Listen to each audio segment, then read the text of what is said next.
আমি এখানে এসেছি বাট আমি মনে করতে পারছি না। মেয়েটা একটা হিন্দু ছেলে নিয়ে চলে গেছিল। এই সামনের বাড়ি কি?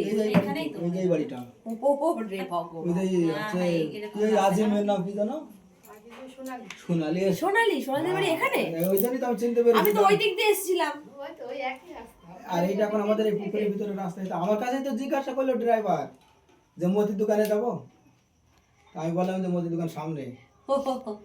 আচ্ছা যাই হোক, তো আমি তোমাদের বাড়িতে এসেছি, তুমি খুশি তাই তো? হ্যাঁ।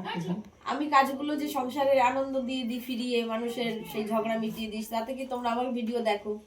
আজকে দেখি তো ভালো লাগে। হ্যাঁ, ওই জন্য তো আমি আওয়াজ সেদিন আমি আওয়াজ শুনে চিনতে পারছিলাম।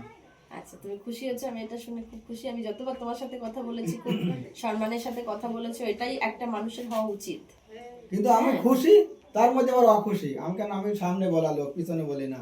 কেননা আমি আমার চাই না যেমন এরকম দুর্ঘটনা ঘটুক আর এরকম অশান্তি হোক, আর আমার আপনাদের মতন মানুষ আমার বাড়ি এই ওই কাজলিকে একটুখানি ডাকো। মিথ্যা বলছি, কেউ চায় হসপিটালে কেউ যেতে চাই? না না না, একদম না।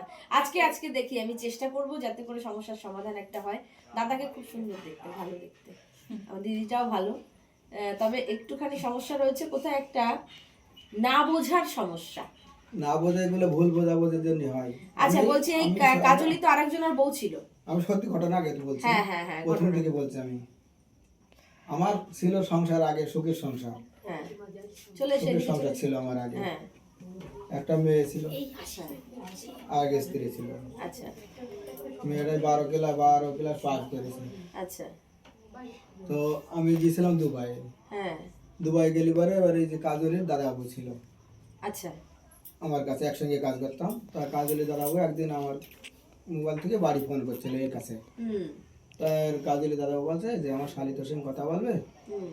তা ফোন করে, তো আমি আর কথা মতো বলিনি। 3-4 দিন পরে আমি কল করেছি। চিপে আরো 2 মিনিট করে গেল, তাহলে মনোজিৎকে পাঠাতে পারো।